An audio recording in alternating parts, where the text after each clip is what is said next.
चलो बच्चों, आज से हम अपना नेक्स्ट चैप्टर स्टार्ट करने वाले हैं जिसका नाम है क्वाड्रेटिक इक्वेशन। ये आपका चैप्टर नंबर 2 है, टेक्स्ट बुक पेज नंबर 30 पे। ठीक है, सबसे पहले क्वाड्रेटिक इक्वेशन पे जाने से पहले इसके कुछ बेसिक पॉइंट्स हम पढ़ते हैं कि आपको इसका पिछला जो बेसिक है वो थोड़ा पता होना चाहिए। जैसे सबसे पहले आपको पता होना चाहिए कि पॉलिनोमियल्स किसे कहते हैं। पॉलिनोमियल्स जो मोर देन 2 या 3 टर्म से मिलके जो बनते हैं वो क्या कहते हैं? पॉलिनोमियल्स कहते हैं उसे हम। ठीक है, लाइक दिस, यहाँ पे भी ये 2 टर्म्स है, यहाँ 3 टर्म्स है, दीज आर ऑल पॉलिनोमियल्स। ठीक है, उसके बाद बेसिक चीज़ एक है कि आपको पता होना चाहिए कि डिग्री क्या होती है ना। What is the degree? मतलब एक टर्म है x² + 10x - 200, यही टर्म हमने लिए हैं। अब इसके हाईएस्ट इंडेक्स पावर जो होता है वो उसकी क्या होती है? डिग्री। मीन्स दिस टर्म की जो डिग्री है, degree of this term is 2।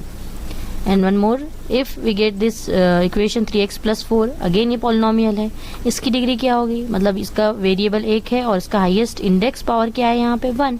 Therefore the degree of this term is 1। ये एक बेसिक पॉइंट था जो आपको मालूम होना है कि पॉलिनोमियल्स किसे कहते हैं, डिग्री किसे कहते हैं। क्योंकि अब क्वाड्रेटिक इक्वेशन ऐसा तो नहीं है कि आपने पहली बार सुने होंगे। क्वाड्रेटिक पॉलिनोमियल्स भी आपको पता है कि अगर लीनियर पॉलिनोमियल्स है, these are the linear polynomial, जिसकी डिग्री 1 होती है, वो कैसे होते हैं? Linear polynomial. ठीक है, और इसका एक्सप्लेनेशन हम आगे चैप्टर्स में देख ही रहे हैं, लेकिन बेसिक जो पीछे जो मैथ्स का मेन जो बेस होता है वो उसका बेसिक पॉइंट्स होते हैं जो आपको पता होना चाहिए। ठीक है, तो उसके लिए थोड़ा आप 8-9 की बुक्स रिफर कीजिए। नाउ एक फर्स्ट आपके 30 पेज नंबर पे एक लेट्स रिकॉल करके दिया ही है कि पॉलिनोमियल्स जो आप लास्ट ईयर पढ़ चुके हो। ठीक है, when the degree of polynomial is 1 it is called linear polynomial. जब पावर अभी बताया हमने आपको, जो डिग्री अभी डिग्री क्या होती है देखिए आपने कि है ना, इंडेक्स का हाईएस्ट पावर जो होता है वो डिग्री होती है। पॉलिनोमियल भी देखिए हमने, तो जो पॉलिनोमियल की डिग्री 1 होगी वो क्या होगा? Linear polynomial. And if degree of the polynomial is 2 और डिग्री अगर 2 रहेगा तो वो क्या रहेगा? Quadratic polynomials. तो वैसे जैसे लीनियर इक्वेशंस फॉर्म होते हैं वैसे क्वाड्रेटिक इक्वेशंस फॉर्म होंगे फिर। ठीक है, now activity, classify the following polynomials as linear and quadratic. अब इजीली हम लीनियर और क्वाड्रेटिक में, अब कंफ्यूजन तो दूर हो गया होगा, फिर भी एक्टिविटी को इजीली कंप्लीट कर सकते हैं। फर्स्ट इक्वेशन है 5x + 9, this index of this variable is 1, therefore it is a linear polynomial. Now second is x² + 3x - 5, again highest degree of this term is 2, therefore it is a quadratic polynomial. Now this, tell me, 3x - 7, again x variable, x की coefficient index power is 1, therefore it is a linear. And what about these 2's? This x equals to x index is 2, therefore it is a quadratic. And also this x index is 2, power highest degree is 2, therefore it is also a quadratic equation. अब यहाँ तक तो समझ में आ गया होगा कि quadratic equation रहता क्या है, मतलब क्वाड्रेटिक पॉलिनोमियल्स किसे कहते हैं। ठीक है, ऐसे ही अब हम चैप्टर स्टार्ट करते हैं और चैप्टर्स में अब नई चीज़ें आपको देखने मिलेगी। अब इसके बाद कुछ बेसिक एक और पॉइंट है कोफिशिएंट्स। कोफिशिएंट्स के बाद हम डायरेक्ट चैप्टर की तरफ जाएंगे। ठीक है, नाउ नेक्स्ट इज अगेन एक वन मोर एक्टिविटी, कोफिशिएंट्स। कोफिशिएंट्स के लिए आपको ये भी न्यू पॉइंट तो है नहीं। कोफिशिएंट सबको पता है कि वेरिएबल का जो मल्टीपल होता है वो कोफिशिएंट्स होते हैं। तो सिंपल सी एक छोटी सी एक्टिविटी दी है, फटाफट से कंप्लीट करते हैं कि यहाँ पे जो वेरिएबल्स गिवन है कोफिशिएंट्स में उनके कोफिशिएंट्स लिखने हैं।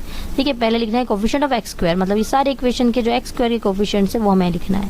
तो पहले इक्वेशन में x² का कोफिशिएंट क्या है? यहाँ पे यहाँ कुछ भी नहीं है, मतलब क्या होता है? 1। ठीक है, इसका कोफिशिएंट क्या हो गया? 1।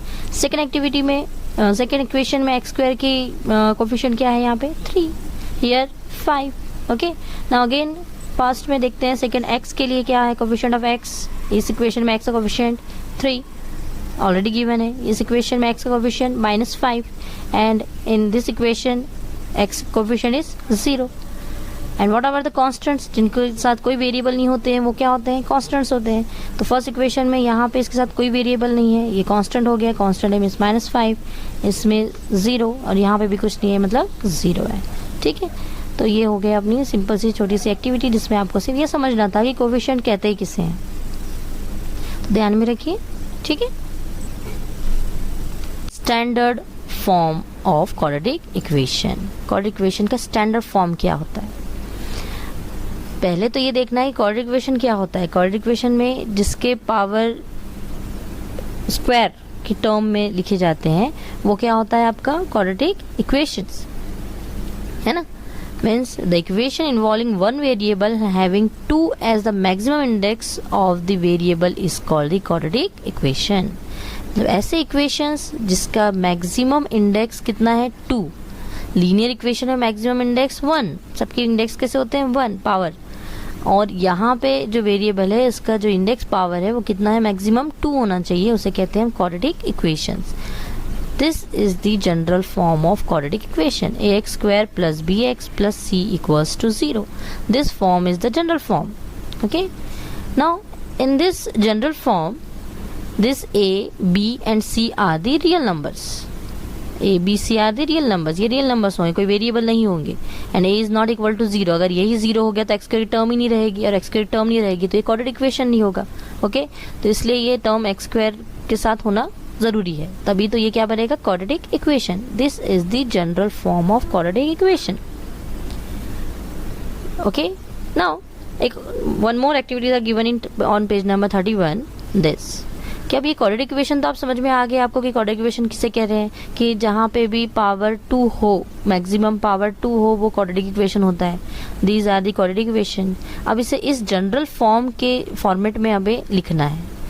सपोज दिस एक्स स्क्वायर की टर्म है, इसके बाद जनरल फॉर्म में एक्स की टर्म है, तो एक्स की टर्म नहीं है तो we can write with 0. 0 into x 0 ही होता है, नहीं टर्म्स के लिए लिखने के लिए जो टर्म्स नहीं होती है उसको 0 से मल्टीपल में लिखते हैं हम.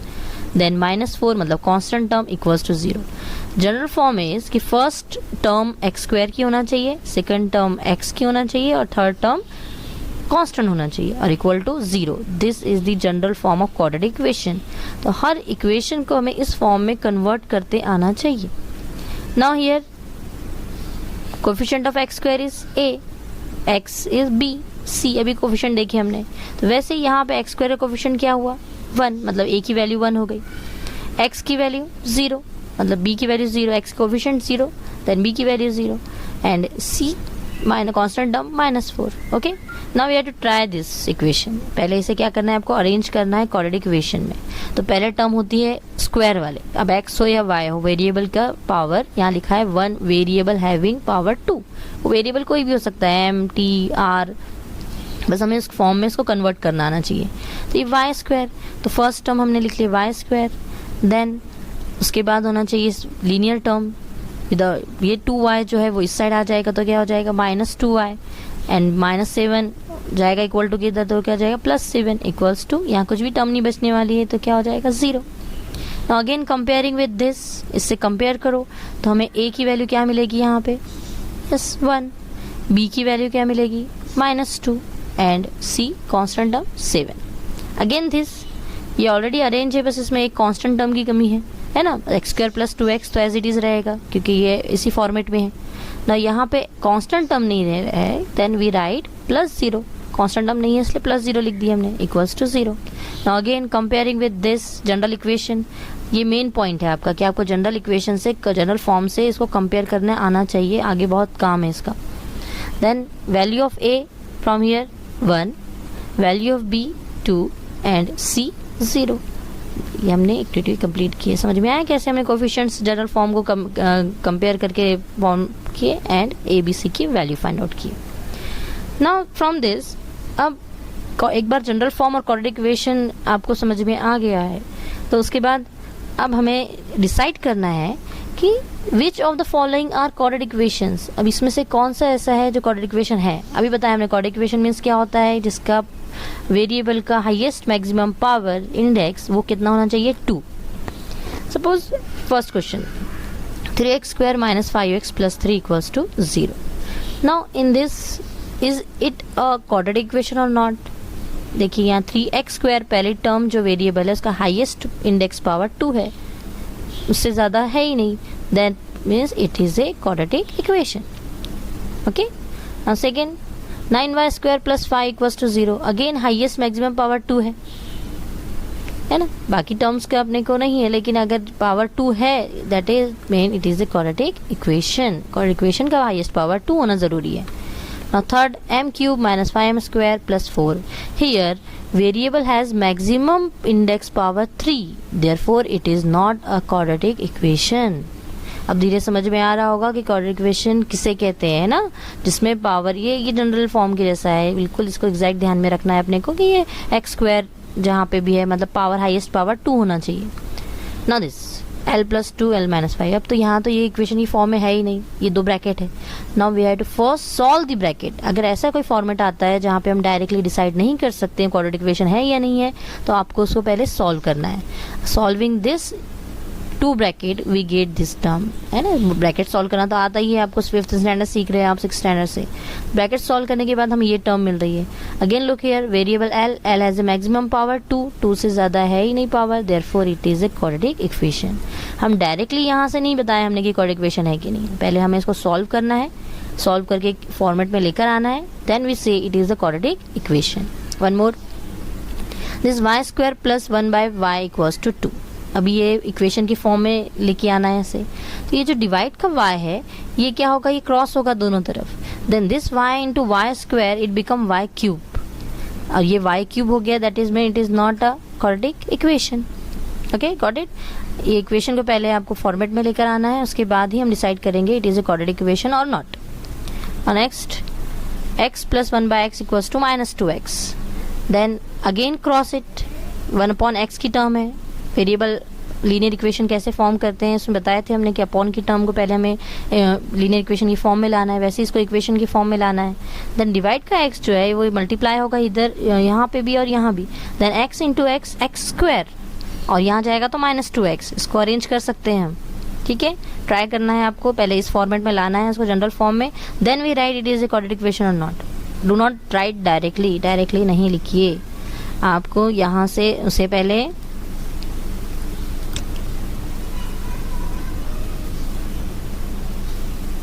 ये टर्म को आपको यहाँ से क्रॉस करना है।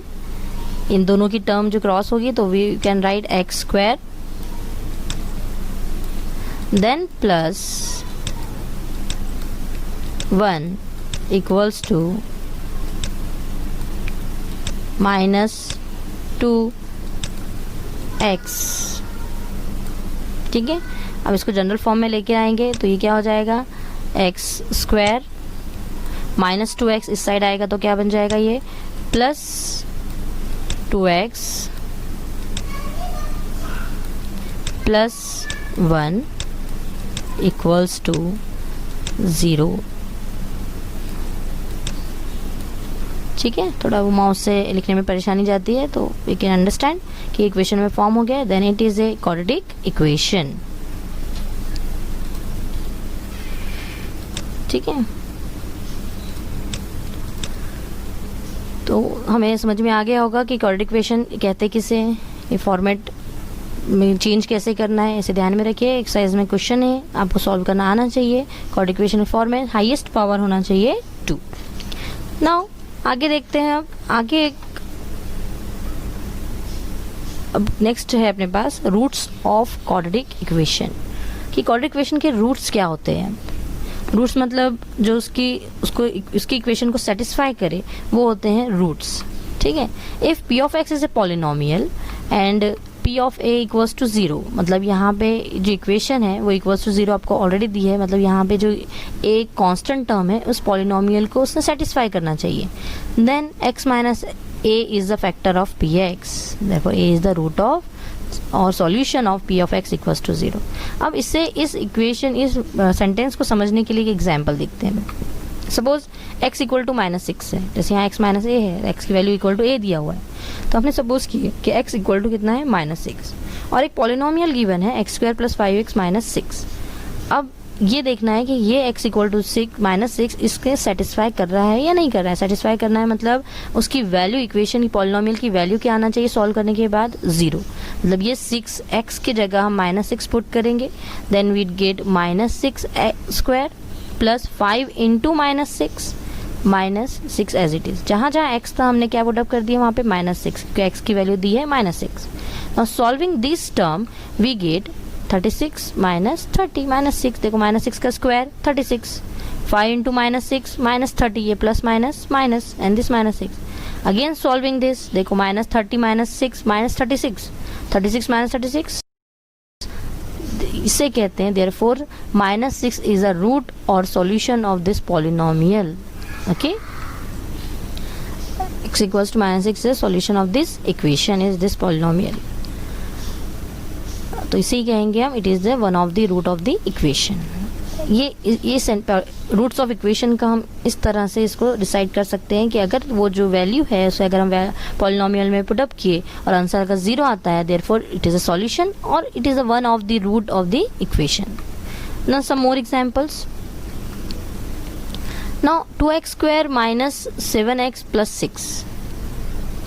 अब ये चेक करना है कि ये x इक्वल टू 3/2 और x इक्वल टू -2 ये इक्वेशन की सॉल्यूशन है या नहीं है. तो सॉल्यूशन है करने के लिए क्या करना चाहिए कि ये जो वैल्यू है 3/2x की ये इस इक्वेशन को सेटिस्फाई करना चाहिए. मतलब ये पुट अप करने के बाद आपका आंसर कितना आना चाहिए 0. Okay, now put x equals to 3/2 in the polynomial 2x square minus 7x plus 6. इसमें पुट अप करना है. Then we get this 2. x की वैल्यू रिप्लेस करेंगे हम दिस 3/2 से. Then we get 3/2 square minus 7. Then again this x value replace by 3/2 plus 6. Got it कि हमने इस इक्वेशन में इस पॉलिनोमियल में x की वैल्यू पुट अप कर दी. Now solving this equation we get 2. 3/2 का स्क्वायर 9/4 माइनस 7 को अंदर मल्टीप्लाई करो तो ये हो जाएगा 21/2 this plus 6. Now this 2 and this 4 get cancelled. We get 2 2 is 4. Then we get 9/2 minus 21/2 plus 6. Solving this term, we get 12 by minus 12/2. 9 minus 21 minus 12/2. 2 और 12 को कैंसिल किए तो कितना बचेगा अपने पास -6. 2 6 are 12 and this minus term -6 plus 6 equals to 0. Hence x equals 3/2 is a solution of the equation. Value put up करने के बाद आंसर 0 आ गया है. therefore it is a solution. अगर आंसर 0 नहीं आता है that means it is not a solution of that equation or it is not a root of that polynomial. ठीक है, इक्वेशन का रूट नहीं है. और ये सेकेंड वाला आपको ट्राई करना है और सेंड करना है. नाउ पेज नंबर 33 पे नेक्स्ट एक्टिविटी गिवन है हमको कि if x equals to 5 is the root of the equation. मतलब ऑलरेडी गिवन है कि x equals to 5 is the root of this equation. यहाँ के इक्वेशन का रूट कितना है 5 गिवन है and we have to find the value of k और k की वैल्यू फाइंड आउट करना है. अगर रूट नहीं है फाइंड आउट करना है, डिसाइड करना है तो वैल्यू पुटअप करके हमें 0 सेटिस्फाई करना है. और ऑलरेडी गिवन है कि ये इसका रूट है, it is the root of this equation. Then मतलब ये सेटिस्फाई कर चुका है इसको. ठीक है, तो हम सिर्फ डायरेक्ट वैल्यू पुटअप करेंगे और उस एक्टिविटी को सॉल्व करेंगे. This activity is given already on page number 33. Now one of the roots of the equation kx square minus 14x minus 5 equal to 0 is 5. This is already given in question. Now let x equals to 5 in the equation. अब क्या करना है आपको x equals to 5 जो है वो equation में put up करना है. Then we get, अब यहाँ k ऑलरेडी है, उसके बाद इक्वेशन में x की वैल्यू है but we have to replace this x with 5. We get 5 square minus 14 into 5 minus 5. जहाँ जहाँ x था हमने 5 रख दिए. Now calculate this. We get 5 square 25k minus 14 into 5 70 minus 5. Now this constant terms को हम कैलकुलेट करेंगे. ये तो वेरिएबल है 25k. अब ये कांस्टेंट टर्म को अगर हमने कैलकुलेट किए तो minus minus get plus. 70 plus 5 75 और ग्रेटर नंबर के sign minus, that mean minus 75 equals to 0. अब हमें k की वैल्यू निकालनी है, हमें वैल्यूज निकालना बेटरली आता है. देन माइनस 5 इक्वल्स टू जो है माइनस 75 वो इक्वल टू के इस साइड जाएगा तो क्या हो जाएगा plus 75. Now this 25 is multiple in 25 के मल्टीपल में है. देन मल्टीपल से कहाँ जाएगा डिवाइड. देयरफॉर दिस 75 और ये मल्टीपल से जाएगा डिवाइड में. नाउ और यहाँ पे होना चाहिए था 25. दिस 25 इंटू 25 से 1 25 and 25 3 75. Therefore k equals to 3. Like this ये एक्टिविटी हमारी कंप्लीट होती है. ठीक है. नाउ इसी के साथ प्रैक्टिस 2.1 देखिए. फर्स्ट क्वेश्चन है आपका राइट एनी 2 क्वाड्रेटिक इक्वेशंस आपके इससे आपको खुद ही दो इक्वेशंस फॉर्म करने हैं। आपको पता है कि हाईएस्ट पावर 2 होना चाहिए टेक्स्ट बुक में, या फिर आपको जितना आ सकता है बहुत जितना ज़्यादा आप बना सकते हो उतना बेटर है। कॉर्डिक इक्वेशन फॉर्म करके देखिए। Now second question is decide which of the following are quadratic equation. ये अभी देखिए हमने कि कैसे कॉर्डिक इक्वेशन है डिसाइड करना है। नाउ ये दो तो आपको सॉल्व करके बता ही दी हमने, थर्ड एंड फोर्थ, बाकी आपको डिसाइड करना है। This x square plus 5x minus 2 is equal to 0, is this a quadratic equation? Highest power 2, highest power कितना है 2 है, then this is a quadratic equation. Here also first we have to arrange this in the quadratic equation form. इसको arrange करो, कैसे करना है, इस format में इसको लेके आना है, then write it is a quadratic equation और not. Now 3 and 4 already example में हम दे चुके हैं, एग्जाम्पल को आप रीचेक कर दीजिए। Now again 2 brackets are there, first we have to solve this 2 brackets, 2 bracket को सॉल्व करो, देन चेक करो कि ये quadratic इक्वेशन है या नहीं है। ना here what is the highest term coefficient in जो वेरिएबल है उसका पावर कितना है यहाँ पे 3। अगर हम इसे इक्वेट भी करते हैं तो पावर 3 एज इट इज वहाँ रहेगा, that is it is not a quadratic equation. Now look question number 3rd, right the following equation the form of ax square plus bx plus c equals to 0 and write the value of a b c। Starting में जो हमने activity solve की है बस वैसे ही इसके एक table form कर लीजिए, टेबल फॉर्म करके इस इक्वेशंस को वहाँ पे फॉर्मेट में लिख लीजिए और ए बी सी की वैल्यू फाइंड आउट करना है। ठीक है, फॉर्मेट में कैसे लेकर आना है ये आपको समझ चुका है, अगर नहीं तो एक और बार फिर से रिवाइज करके वीडियो देख लीजिए, और फिर भी नहीं आता है तो व्हाट्सअप कीजिए। Now next, determine whether the following values given against each of the quadratic equation are the roots of that equation। अभी देखिए हमने रूट्स सेटिस्फाई कैसे करना है, मतलब इस इक्वेशन को ये 2 रूट्स सेटिस्फाई कर रहे हैं या नहीं कर रहे हैं। आपको x की जगह वैल्यूज पुटअप करनी है, और अगर आंसर 0 आता है that means it is the root of the quadratic equation, नहीं आता है तो it is not a root of that quadratic equation. ठीक है, ये भी हमने देखे हैं कैसे सॉल्व करते हैं। 1 बाय 1 आपको सिर्फ यहाँ पे जो वेरिएबल गिवन है उसकी वैल्यूज पुटअप करना है और then show it equals to 0। Equation लिखते टाइम हमें 0 नहीं लिखना है, 0 लास्ट में आपका आंसर आना चाहिए। ये बहुत से बच्चे गलतियां करते हैं कि डायरेक्ट पूरा की पूरा इक्वेशन लिख देते हैं इक्वल टू 0 के साथ। हमें इक्वल टू 0 लेकर आना है, नहीं आ रहा है मतलब वो रूट नहीं है, और आ गया तो रूट है। ये बात ध्यान में रखेंगे डिसाइड करने के लिए। Now next 5th question is find value of k if x equals to 3 is the root. Means already 3 जो है वो रूट गिवन है आपको, और ये k का इक्वेशन अभी लास्ट एक्टिविटी जो की है हमने उसे देखिए, उसके अंदर हमने क्या किए थे, वहाँ 5 दिया हुआ था, यहाँ 3 दिया है। बस सिंपली हमें ये x की वैल्यू रिप्लेस करना है 3 से, और इक्वेशन को सॉल्व करना है और k की वैल्यू फाइंड आउट करना है। Try this also. Now one of the quadratic equation, again ये एक्टिविटी दी हुई है आपको, और x की वैल्यू यहाँ दी है -4/5। One of the root x नहीं सॉरी, यहाँ पे वेरिएबल दिया हुआ है m, therefore m equals to -4/5 आपको गिवन है, और k की वैल्यू फाइंड आउट करनी है। Means we have to solve this activity again. तो यहाँ -4/5 is a root of quadratic equation. This quadratic equation का ये रूट ऑलरेडी गिवन है, आपको वैल्यू पुटअप करनी है m की और कैलकुलेट करने के ट्राई करना है। ठीक है, एक्सरसाइज तो आपको ही प्रैक्टिस करनी पड़ेगी, और अगर नहीं आता है तो कांटेक्ट कीजिए। ओके, लाइक दिस अपना फर्स्ट एक्सरसाइज यहाँ पर कंप्लीट होती है। Try to solve all the questions from exercise. Okay, best luck.